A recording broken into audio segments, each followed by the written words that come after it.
problem is solved, don't worry, it's over, I will stay, it's fine. And you say, but how? That is a woman. Sometimes she thinks again, and she says, no, I can make it happen. And with men, it's different. So Allah has created us differently. Our minds are different.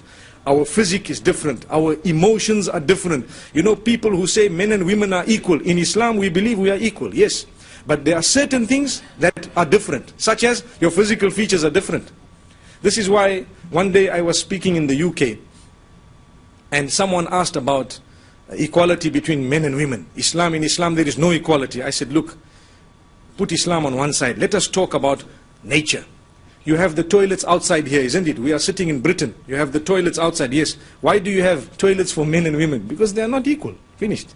They are not equal. So you have toilets for men and women. Why, for Susan, you say Mrs. And for Peter, you say Mr. Why? Why you put the S? Because they are not equal. I said, that is you. Put Islam on one side. We talk about what is happening here. Subhanallah. So they were quiet. He said, no, but we don't mean that. We said, also we don't mean the same thing.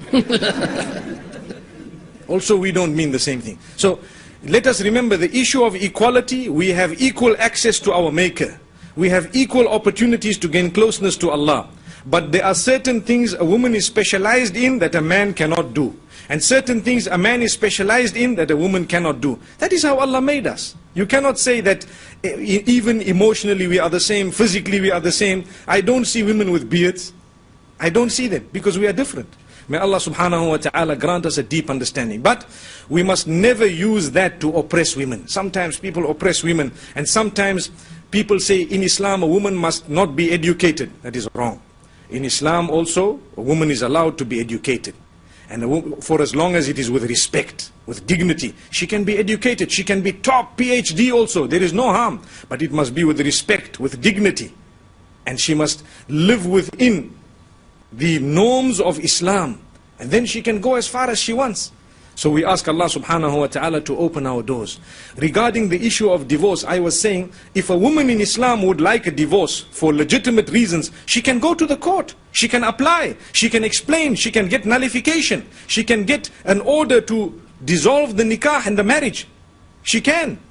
But in the Western world, she has to do the same thing. Exactly the same. She needs to go to the court and apply.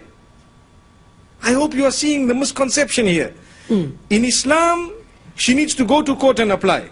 Go to the Western world, she needs to go to the court and apply. So what is the difference?